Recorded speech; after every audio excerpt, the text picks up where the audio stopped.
जैसे किसी अंधकार में भटकते व्यक्ति को रोशनी मिल जाए, जैसे किसी जन्मजात अंधे को अचानक एक क्षण में आंखें मिल जाए। आज का विषय भी कुछ ऐसा ही है। जो आप हर रोज परमात्मा की पूजा पाठ करते हैं, जो परमात्मा से आप अपने भजनों में, अपनी आरतियों में उसकी आराधना करते हैं, प्रार्थना करते हैं, तो बात साफ है कि आपको परमात्मा के अस्तित्व पर पूरा भरोसा है। इसीलिए तो आप अपने को आस्तिक मानते हैं, क्योंकि आप परमात्मा में विश्वास करते हैं, क्योंकि आप परमात्मा को मानते हैं। लेकिन मानने में और जानने में उतना ही अंतर है जितना कि झूठ और सच में। उतना ही अंतर है जितना कि अंधेरे और प्रकाश में। मानने से तो कुछ भी नहीं होगा। आप अंधेरे को भी मान सकते हैं कि प्रकाश है, लेकिन इससे आपको क्या हासिल होगा? आप झूठ को भी सच मान सकते हैं। मानने का क्या है? आप कुछ भी मान सकते हैं, इसमें क्या जोर लगता है? लेकिन जानने का प्रयास करेंगे तो फिर बहुत से प्रश्न आपके सामने खड़े हो जाएंगे। परमात्मा क्या है? परमात्मा कौन है? कहां रहता है? कैसा दिखाई पड़ता है?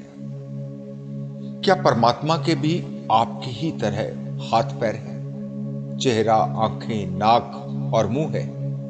क्या परमात्मा की भी आपकी ही तरह कुछ जरूरतें हैं, जैसे खाना, पीना, सोना?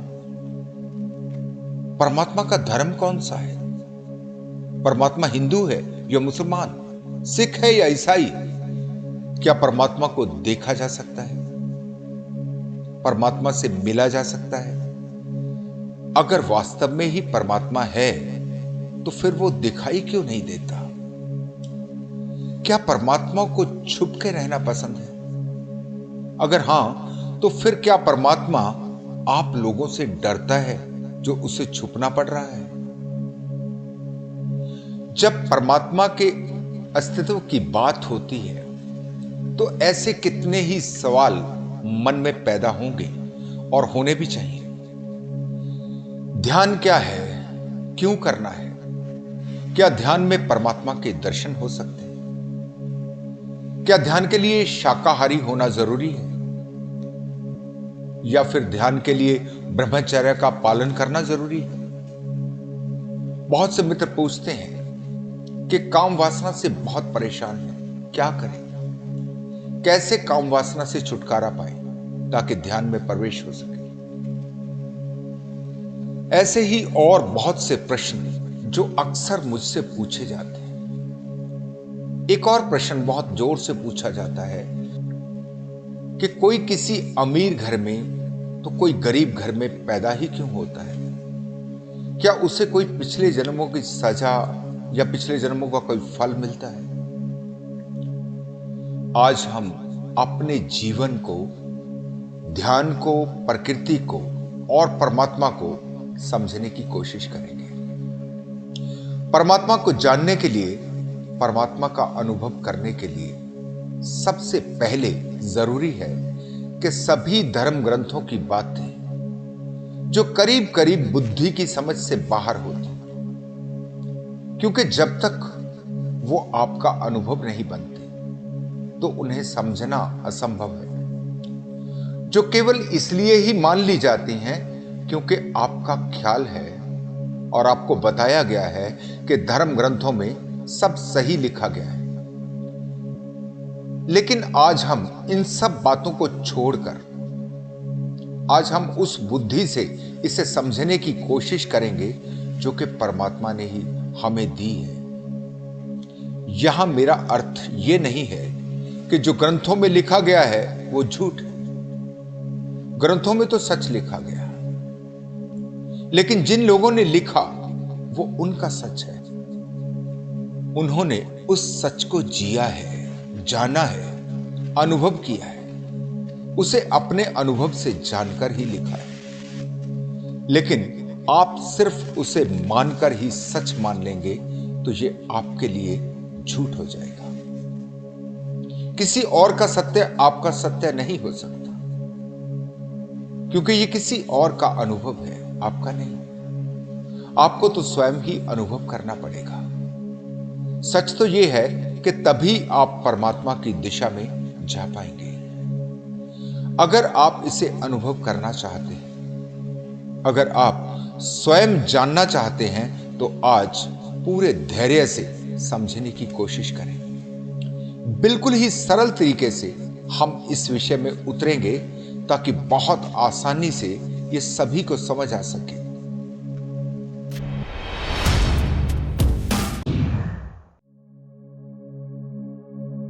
बहुत से मित्र पूछते हैं कि क्या मैंने परमात्मा को देखा है?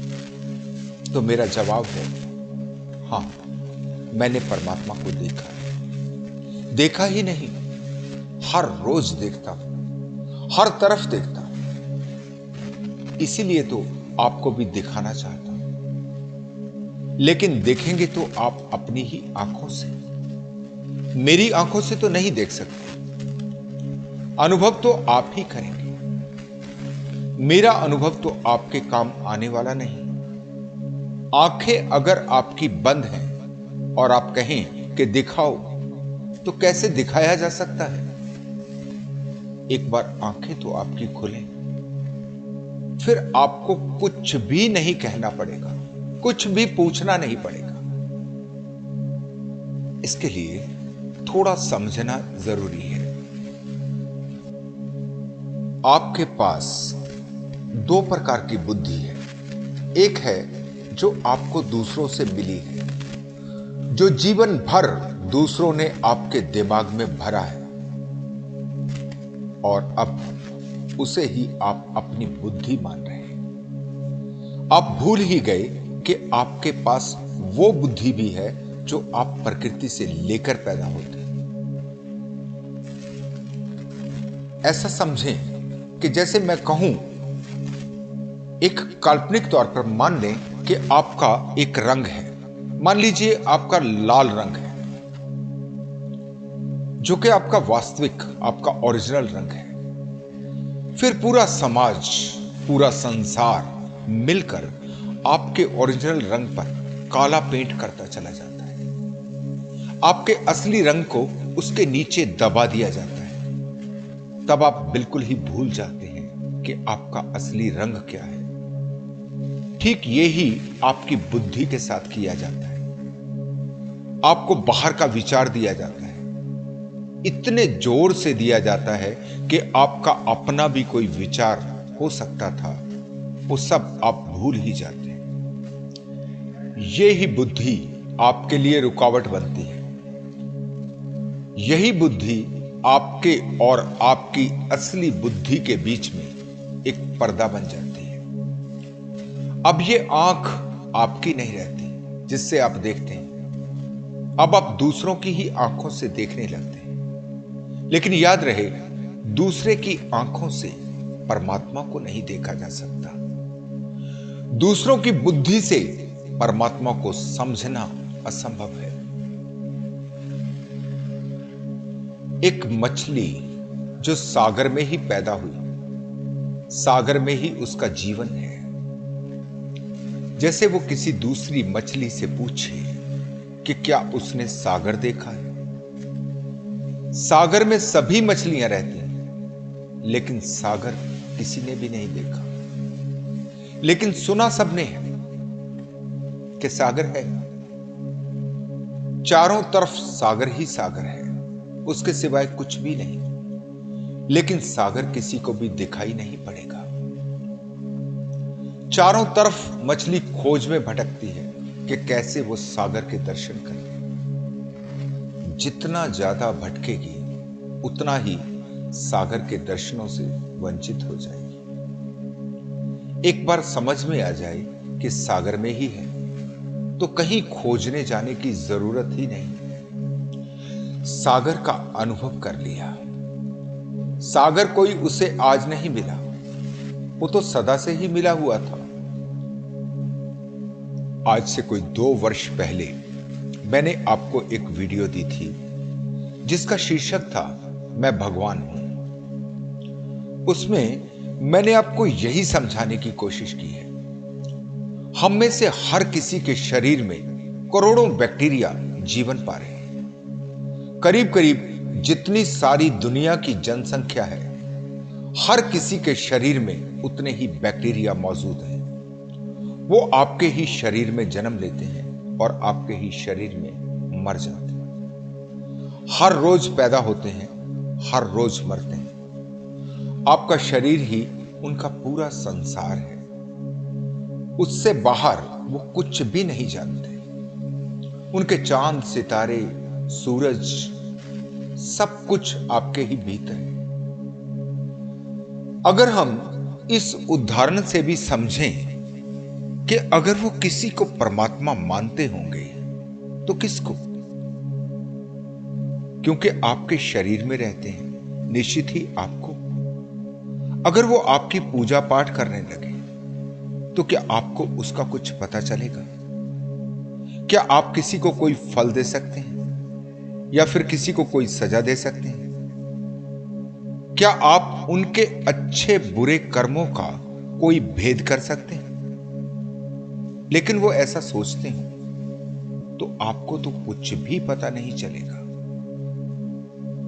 ठीक ऐसे ही, ठीक हमारी तरह उनके भी कोई धर्म हो।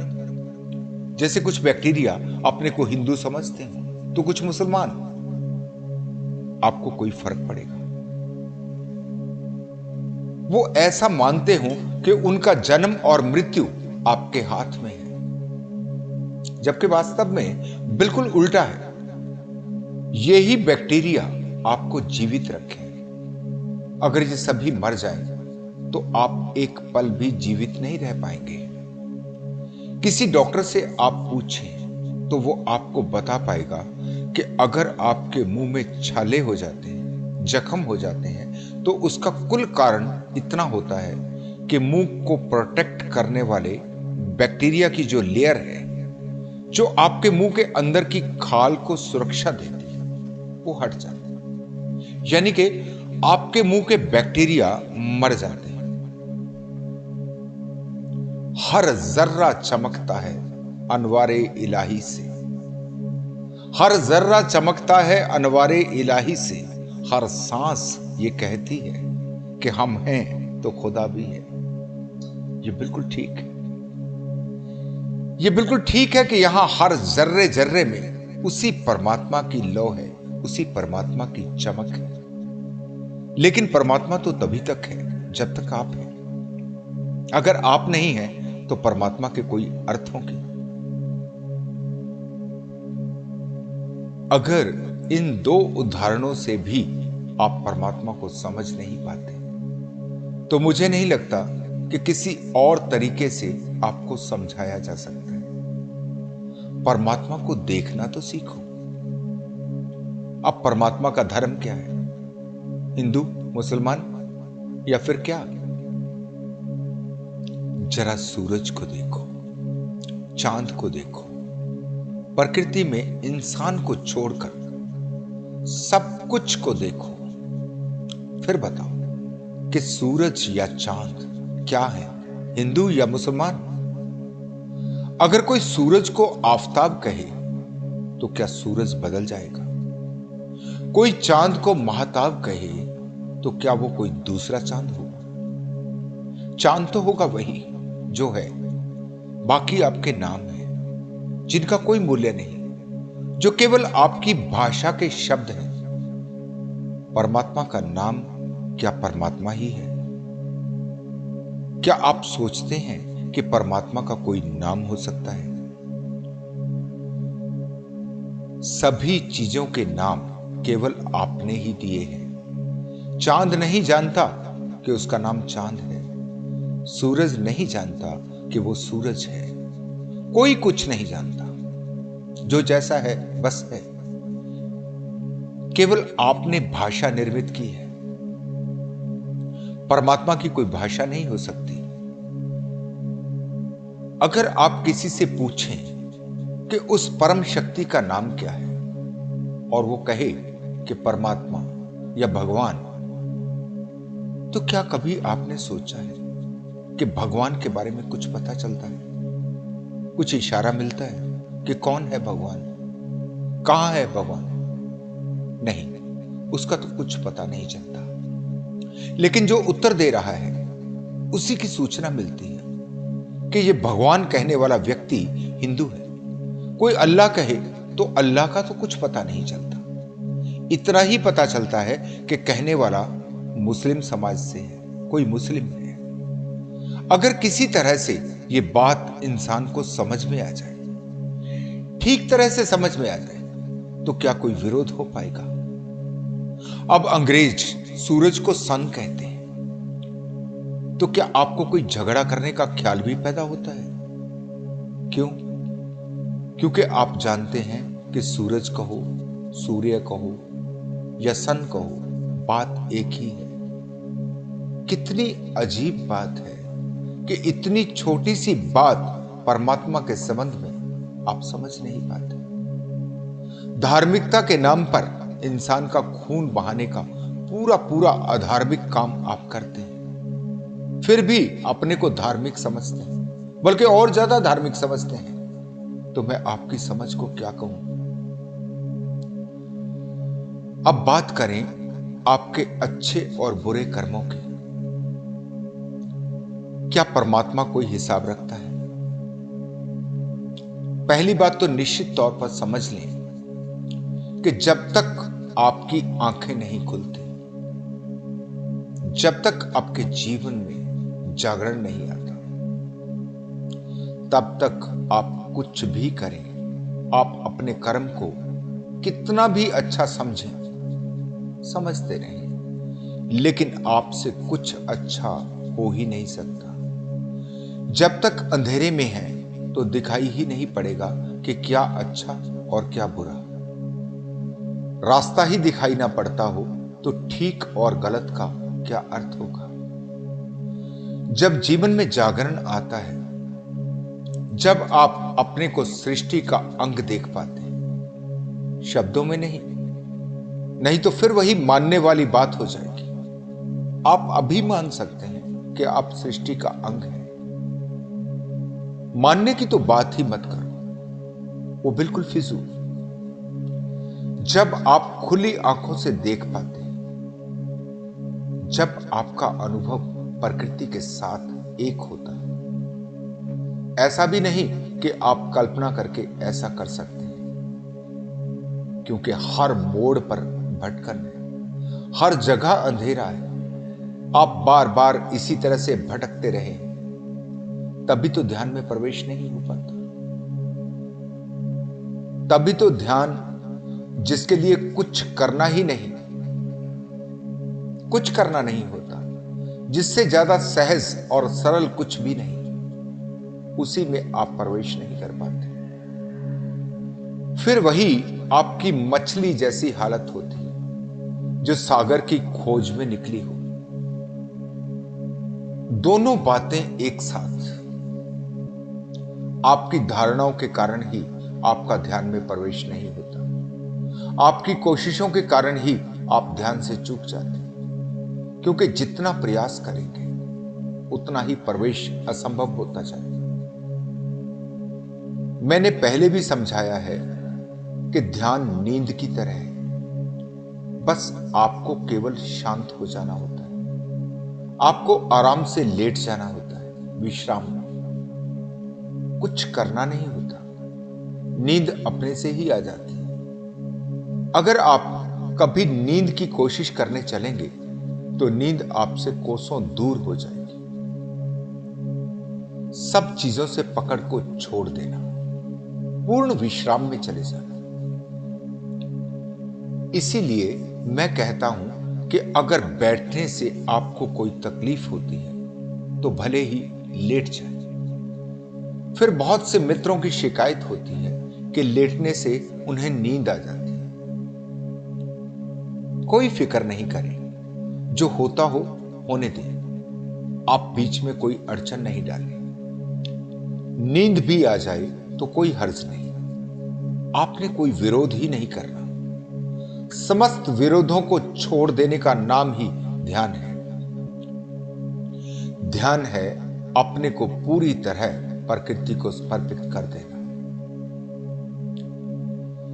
बिल्कुल भी जरा सी भी चिंता नहीं लेनी कि ध्यान नहीं घट रहा। मैं बार बार आपसे कहता हूं कि सोचना ही नहीं ध्यान के विषय में, बस पूर्ण समर्पण को ही सीखना है। अपने को पूरी तरह प्रकृति के हवाले करने का साहस। अब प्रकृति ही फिक्र करे, ध्यान लगेगा या नहीं, नींद आएगी या फिर समाधि का अनुभव होगा। आपकी अब कोई मांग नहीं, अब आपको कुछ होना नहीं, अब आपको कुछ पाना नहीं। कोई परमात्मा की मांग नहीं, कोई ध्यान का ख्याल नहीं, बस केवल समर्पण का भाव। जिस दिन समर्पण पूरा होता है तुरंत ध्यान घट जाता है। पूरी प्रकृति तैयार है आपके लिए, मां की तरह से प्यार से आपको अपनी गोद में लेने के लिए। आप ही दूर दूर भाग रहे हैं। जब पहली बार ध्यान की घटना घटती है तो आप अवाक खड़े रह जाते हैं। आप समझ ही नहीं पाते कि अभी ये क्या हुआ था। लेकिन आपने जो अपनी धारणाएं बना रखी हैं वही आपके ध्यान में बाधा बनती है। जब तक ध्यान नहीं घटता तब तक आप प्रकृति से टूटे रहते हैं, तब तक आप अलग दिखाई पड़ते हैं। जब तक अलग दिखाई पड़ते हैं तब तक ध्यान में प्रवेश नहीं होता। दोनों घटनाएं एक साथ घटित होती हैं। एक पल के लिए भी आप प्रकृति के साथ एक हो जाए तो ध्यान घट जाता है। जैसे ही ध्यान में प्रवेश शुरू होता है तो आपको साफ साफ दिखने लगता है कि आप सृष्टि से जुड़े हैं, हमेशा से ही जुड़े हैं, जन्मों जन्मों से जुड़े हैं। फिर एक बार मछली से समझ लें कि हमेशा से ही सागर में है, जन्मों जन्मों से सागर में है, सागर से कभी एक पल के लिए अलग नहीं हुई। तो क्या फिर वो कह पाएगी कि उसने सागर को आज पाया? नहीं, पाया ही हुआ था। हमेशा से ही आपने भी कुछ पाना नहीं है, पाया ही हुआ है। बस उसका अनुभव करना है, उसका एहसास करना है कि हमेशा से ही पाया हुआ है। परमात्मा में ही आप रहते हैं। परमात्मा सृष्टि से अलग कुछ और नहीं है। ऐसा नहीं है कि परमात्मा ने सृष्टि को बनाया, सृष्टि ही परमात्मा है। इसलिए हमेशा से कहा जाता रहा सृष्टि ही सृष्टा है। सृष्टा और सृष्टि दो नहीं है, हो ही नहीं सकते। जब आप पूछते हैं कि क्या मैंने परमात्मा को देखा है, तो मैं असमंजस में पड़ जाता कि क्या कहूं आपको। किसने नहीं देखा?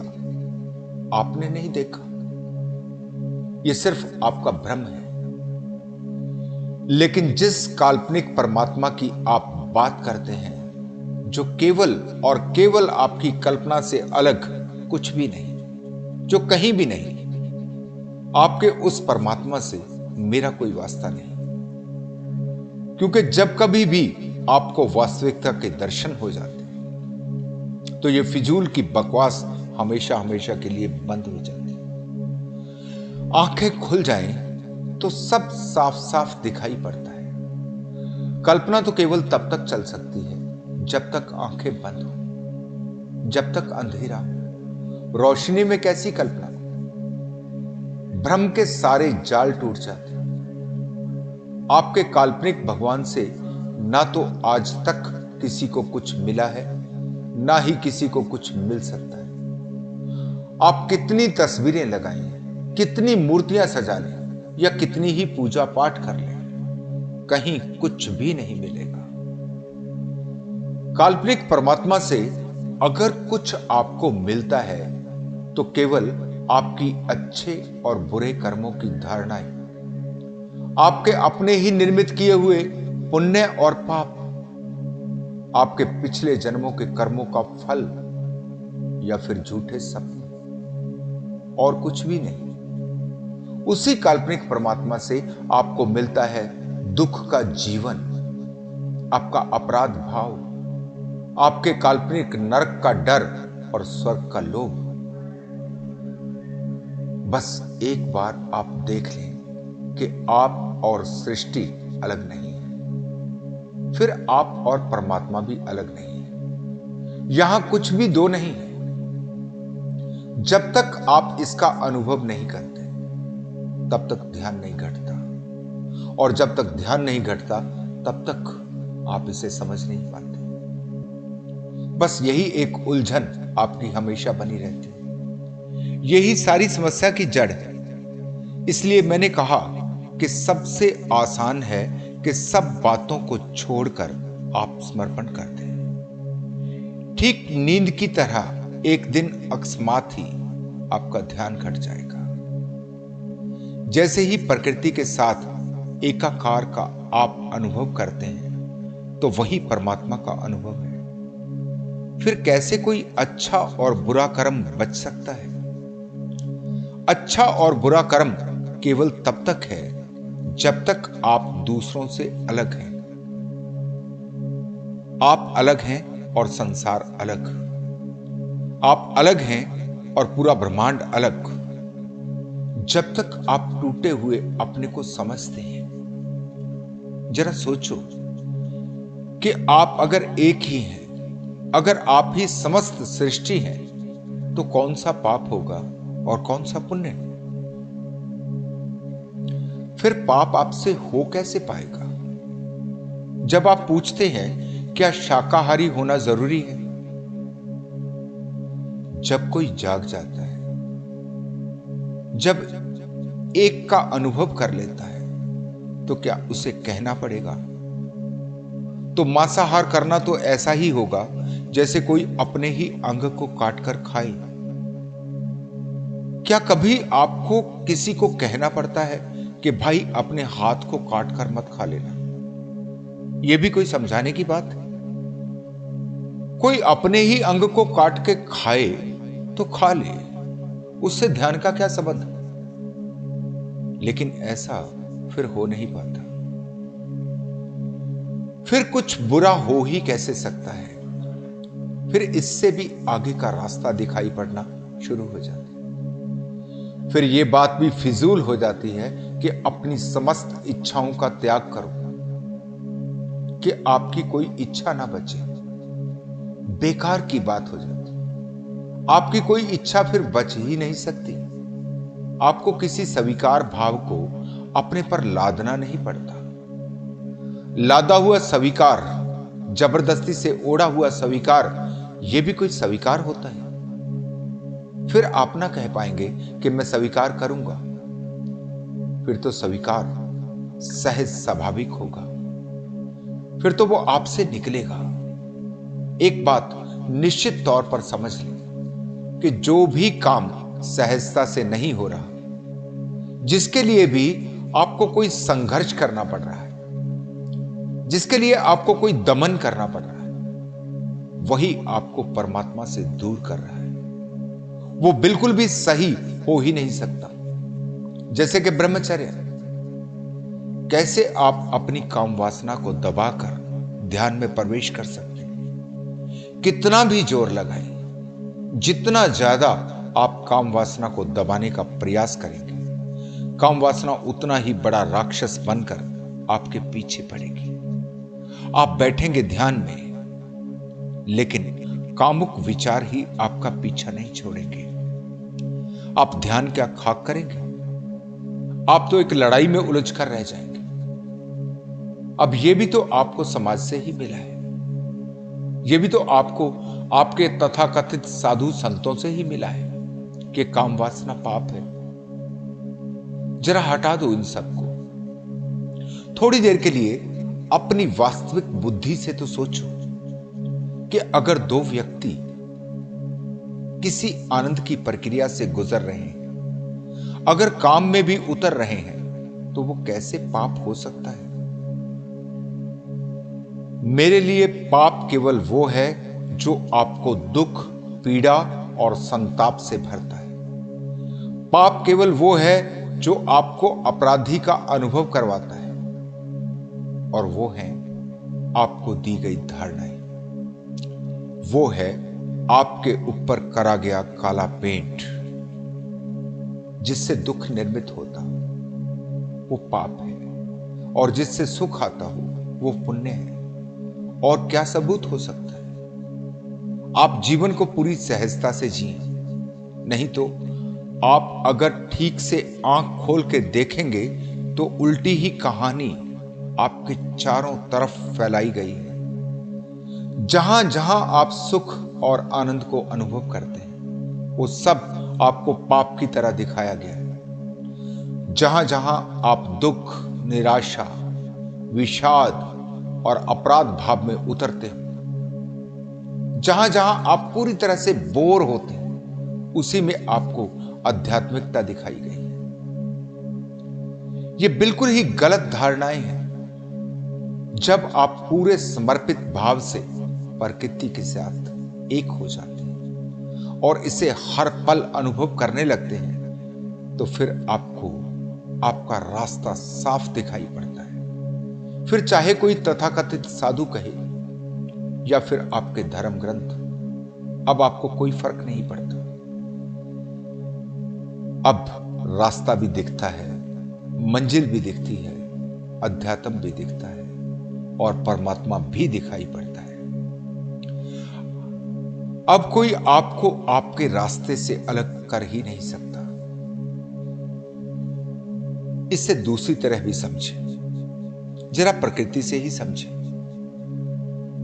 आप सूरज से समझे, चांद सितारों से, खूबसूरत पहाड़ों से, बहते हुए अमृत जैसे झरनों से, बहती हुई सुगंधित हवाओं से, और हवाओं में खुशबू फैलाते सुंदर सुंदर फूलों से। जो भी प्रकृति में दिखाई पड़ता है, जरा उससे तो समझे। क्या कभी सूरज कहता है कि ये पापी है, मैं उसे रोशनी नहीं दूंगा? क्या कभी प्रकृति की अनुपम सुंदरता ने कहा कि ये बुरा व्यक्ति है, इसे मैं अपना आनंद नहीं दूंगी? सबका आनंद सब पर बराबर बरसता ही रहता है, बरस ही रहा है। परमात्मा का आनंद सब पर एक जैसा बरस रहा है। वहां ना कोई पापी है, ना ही पुण्य आत्मा। ये बात ही फिजूल है। इसीलिए मैं आपसे कहता हूं कि प्रकृति की हर चीज आपसे बात कर रही है, आपसे कुछ कह रही है, लेकिन आपको होश कहां जो उसे सुन पाए। हर पल आपके लिए संदेश और प्रेम को आप पर लुटा रही है। फिर भी आप पूछते रहते हैं, क्या परमात्मा को देखा है? अगर अब भी परमात्मा को आप नहीं देख पा रहे, तो निश्चित ही समझ लें कि आप अंधे हैं। कोई भी आपको परमात्मा को दिखा नहीं पाएगा। इसमें दिखाने वाले का कोई दोष नहीं, दोष आपके अंधेपन का है। प्रकृति से ज्यादा और क्या सत्य हो सकता है? वो आपको पुकार पुकार कर कह रही है कि मत समझो अपने को पापी, नहीं समझो अपने को बुरा। आपको जो बनाया गया है, आप केवल वही हो सकते हैं, उससे अलग कुछ भी नहीं। अपने को स्वीकार करो, पूरे आनंद से स्वीकार करो। परमात्मा कभी आपसे यह नहीं पूछेगा कि आपने कितने पाप किए। परमात्मा केवल यह पूछेगा कि कितने आनंद के अवसर आपको मिले, लेकिन आप कितने आनंद को पा सके, या फिर आप हमेशा ही हर अवसर से चूकते चले गए। स्वर्ग और नरक कोई और आपके लिए निर्मित नहीं करता, केवल और केवल आप ही अपने लिए निर्मित करते हैं। आपकी ही मर्जी है कि आप स्वर्ग में जीना चाहें या नरक में, आपका ही चुनाव। जब तक आंखें नहीं खुलती, जब तक ध्यान नहीं घटता, तब तक आप नरक में ही जीते। एक बार दृष्टि साफ हो जाए तो एक क्षण भी नहीं लगता। आप तुरंत अपने नर्क को स्वर्ग में बदल सकते हैं। आपके ध्यान के लिए जो संगीत मैं तैयार करता हूं, वो ठीक ऐसे काम करते हैं जैसे खाने को पचाने के लिए चूर्ण काम करता है। अगर आप जानते हो तो आपको पता होगा कि वास्तव में चूर्ण कुछ भी नहीं करता, बस वो आपके मुंह की लार को ज्यादा से ज्यादा पैदा करता है।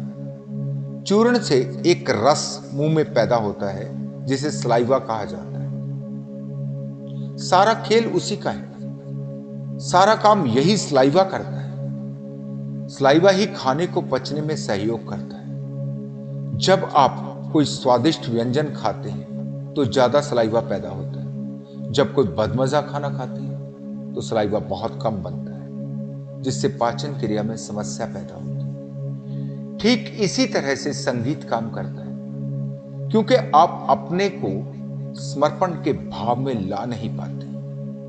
आपके विचार ही आपकी अड़चन बने रहते हैं। जब आप संगीत के साथ ध्यान करते हैं तो संगीत में कुछ ऐसी विशेषता पैदा करनी होती है जो कि आपके पूरे ध्यान को खींच ले, जो कि आपके विचारों को रोक दे।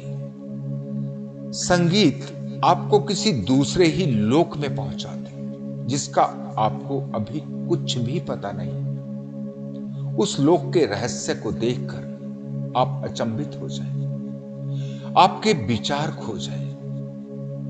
जैसे ही आप कभी भी किसी सुंदरता को देखकर आश्चर्य के भाव से भरते हैं, आप खो जाते हैं। आपका मन एकदम से शून्य पर आ जाता है। आप सब कुछ भूलकर सुंदरता में खो जाते हैं। मन एकदम खाली हो जाता है। बस वही पल आपको ध्यान में प्रवेश करवा देता है। ये ठीक वैसा ही होता है जैसे कि किसी की हिचकी रोकने के लिए हमेशा से हमारे दादा परदादा प्रयोग करते रहे। हर बार ये प्रयोग सफल रहता है। अगर आपको हिचकी लगी हो तो आपको किसी गहरी हैरानी वाली बात में डाल दिया जाता है, किसी सोच में। जैसे कि आपको कभी कहा जा सकता है कि फला व्यक्ति ने तुम पर कोई इल्जाम लगाया, तुमने चोरी की, या तुमने फला व्यक्ति के बारे में किसी से कुछ झूठ कहा। कुछ भी झूठ बोला जाता है जिससे वो हैरान होकर सोचने लग जाए। आपके ध्यान को हिचकी से हटाकर दूसरी तरफ लगा दिया जाता है। फिर आप हिचकी लेना ही भूल जाते हैं और आपकी हिचकी ठीक हो जाती है। बस ठीक ऐसा ही विचारों से पीछा छुड़ाने के लिए संगीत का सहारा लिया जाता है। विचारों को भी आप हिचकी जैसा ही समझ लें। संगीत कमाल के परिणाम लाता है, लेकिन आप तो आप हैं। आपका क्या किया जाए? आपके सामने संगीत बज भी रहा हो तो आप कहीं और हो सकते हैं। आपको भी अपनी तरफ से कोशिश करनी पड़ेगी। थोड़ा संगीत के स्वरों में डूबना पड़ेगा। लेकिन जो मैं देख रहा हूं कि आप समझते हैं कि शब्दों से ही सब कुछ हो जाएगा, वीडियो को सुन लेंगे और समझ में बैठ जाएगी, ऐसा नहीं होने वाला। प्रयास तो आपको भी कुछ करना पड़ेगा। विश्राम में जाने की आपको भी थोड़ी व्यवस्था करनी होगी। पिछले कुछ दिनों में मैंने आपके लिए एक ऐसा संगीत तैयार किया है जो कि एक जादू के तरीके से काम करेगा। अपनी अगली वीडियो में मैं खुद उस संगीत में आपके साथ रहकर आपसे ध्यान करवाऊंगा। आपको संगीत के साथ साथ निर्देश देता रहूंगा। बहुत ही धीमी आवाज में आपके साथ बना रहूंगा ताकि आप थोड़ा सीख पाए, आपको ध्यान की विधि अच्छे से समझ में आ जाए। लेकिन इतना ध्यान रखना कि ये केवल और केवल आपको सिखाने के लिए है। इससे आपको ध्यान की झलक तो मिल जाएगी, लेकिन पूर्ण ध्यान में प्रवेश नहीं हो सकता। जब तक मैं मौजूद हूं तब तक नहीं। सीखने के बाद आपने अकेले ही केवल संगीत के प्रयोग से, सीखे हुए तरीके से ध्यान में प्रवेश कर रहे हैं। इस संगीत को मैंने 20 से ज्यादा व्यक्तियों पर प्रयोग करके पूरी तरह से टेस्ट किया। इसलिए मैं आपसे वादा करता हूं कि यह संगीत कमाल के परिणाम दे रहा है। आगे आने वाले समय में मैं आपको और भी अलग अलग संगीत देता रहूंगा, लेकिन इस सब के लिए आपकी लगन बहुत जरूरी है, आपकी प्यास बहुत जरूरी है। आज का वीडियो बहुत लंबा हो गया। आपसे क्षमा चाहूंगा कि एक प्रश्न फिर भी अधूरा रह गया कि क्यों कोई अमीर घर में या कोई गरीब घर में पैदा होता है। क्या यह कर्मों का फल है? यह कभी फिर किसी वीडियो में मैं आपको बहुत ही अच्छे से समझाऊंगा, ताकि यह प्रश्न हमेशा के लिए आपके मन से निकल जाए। इतना लंबा मैं इसलिए भी आपको समझाता हूं क्योंकि मेरे अंदर सब कुछ आपको सिखा देने की कितनी प्यास है, ये मैं आपको नहीं समझा सकता। मेरी तीव्र इच्छा है कि अगर किसी की समझ बहुत ही कम भी हो तो भी मैं इतना सरल हो जाऊं कि वो भी ठीक से समझ पाए। मैंने भी पूरा जीवन बहुत लोगों को सुना, पढ़ा और अपने जीवन में गहरे से गहरे उतारा। जब वो सब बातें जो आज मैं आपको कह पा रहा हूं मेरा अपना अनुभव बनी, तभी मैंने आपसे बोलना शुरू किया।